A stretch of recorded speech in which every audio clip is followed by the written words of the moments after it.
Hi friends, ഇന്ന് വളരെ healthy ആയിട്ടുള്ള ഒരു ലഡുവിൻ്റെ റെസിപ്പിയാണ് കാണിക്കുന്നത്. നട്ട്സ് വെച്ചാണ് ഇത് തയ്യാറാക്കിയിരിക്കുന്നത്. ഇതിനുവേണ്ടി ഞാൻ ആദ്യം മക്കാനയാണ് വറുത്തെടുക്കുന്നത്. 1/2 കപ്പ് മക്കാന എടുത്തിട്ടുണ്ട്. താമരയുടെ സീഡാണ് ഇത്. അത് നമുക്ക് ലോ ഫ്ലെയിമിൽ വെച്ച് അതൊന്ന് വറുത്തെടുക്കാം. അത് റെഡി ആയിട്ടുണ്ട്. അതൊരു പാത്രത്തിലേക്ക് മാറ്റാം. ഇനി 1/2 കപ്പ് വാൽനട്ട് ഇട്ട് കൊടുക്കുന്നുണ്ട്. അതും ഒന്ന് വറുത്തെടുക്കാം.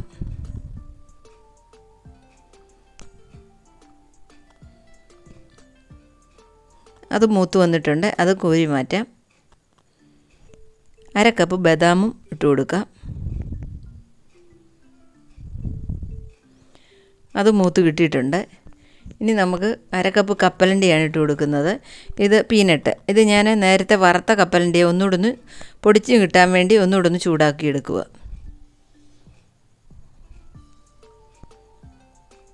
മെലൺ സീഡാണ്. അതും 1/2 കപ്പ് ഇട്ട് കൊടുത്തിട്ടുണ്ട്.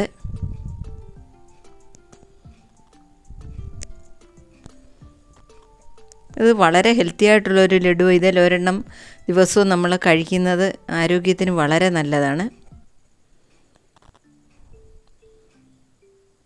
ഇനി ഫ്ലാക്സ് സീഡ് ഇട്ട് കൊടുത്തിട്ടുണ്ട്.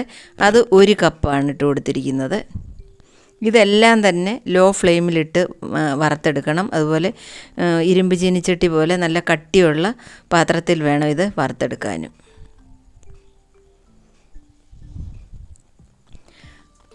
അത് മൂത്ത് വന്നിട്ടുണ്ട്. നമുക്കതും ഈ കോരി മാറ്റാം. അതിലേക്ക് തന്നെ ഞാൻ വെള്ള എള്ള് ഇട്ട് കൊടുക്കുന്നുണ്ട്. കറുപ്പോ വെള്ളയോ ഏതായാലും കുഴപ്പമില്ല. അതും 1/2 കപ്പ് എള്ളാണ് ഇട്ട് കൊടുത്തിരിക്കുന്നത്.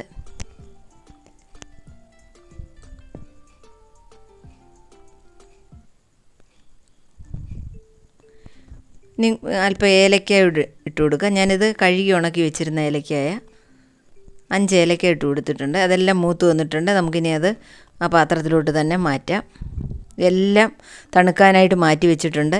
ഇനി ഇത് നമുക്ക് തരിതരിപ്പായിട്ട് പൊടിച്ചെടുക്കണം. ഒരുപാട് അങ്ങ് നൈസായിട്ട് പൊടിയരുത്, അന്നേരം ഒരു ടേസ്റ്റും കാണത്തില്ല.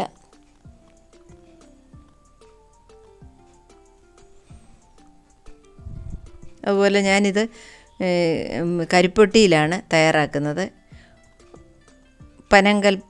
കരിപ്പൊട്ടി ഉണ്ടല്ലോ, ചക്കര എന്ന് പറയുന്ന സാധനം, അതിലാണ് തയ്യാറെടുക്കുന്നത്. 1/2 കിലോ ഇട്ട് കൊടുത്തിട്ടുണ്ട്. അതിലേക്ക് 1/2 കപ്പ് വെള്ളം ഒഴിച്ച് കൊടുത്തിട്ടുണ്ട്. ഇത് നമുക്കൊന്ന് ഉരുക്കിയെടുക്കണം. ഇതിനകത്ത് എന്തെങ്കിലും അഴുക്കോ വല്ലതും ഉണ്ടെങ്കിൽ അത് പോകാൻ വേണ്ടിയിട്ട് അത് ഉരുക്കി നമുക്കത് സ്റ്റെയിനറിനകത്തൂടെ ഒന്ന് അരിച്ചെടുത്ത് വേണം തയ്യാറാക്കിയെടുക്കാൻ. ഞാൻ നിരവധി ലഡുവിൻ്റെ റെസിപ്പികൾ നേരത്തെ അപ്ലോഡ് ചെയ്തിട്ടുണ്ട്. ലഡു എന്നൊരു പ്ലേലിസ്റ്റ് തന്നെ ചാനലിലുണ്ട്. അതിൻ്റെ ലിങ്ക് ഞാൻ ഡിസ്ക്രിപ്ഷൻ ബോക്സിൽ ഇട്ടേക്കാം. ഇനി വലിയ ഉരുളി എടുത്ത് വെച്ച് നമുക്ക് ആ ഉരുക്കിയെടുത്ത ഇതുണ്ടല്ലോ ശർക്കര,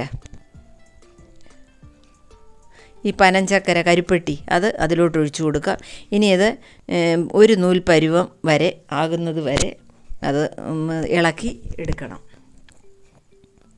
നമ്മളിങ്ങനെ തൊട്ട് നോക്കുമ്പോൾ നമുക്ക് അറിയാൻ പറ്റും ഒരു നൂൽ പരുവമായിട്ടുണ്ട്. ഇനി ആ പൊടി ഇട്ട് കൊടുക്കുക. നമ്മൾ നേരത്തെ പൊടിച്ച് വെച്ചല്ലോ നട്ട്സ് എല്ലാം കൂടെ, അതിട്ട് കൊടുക്കുക.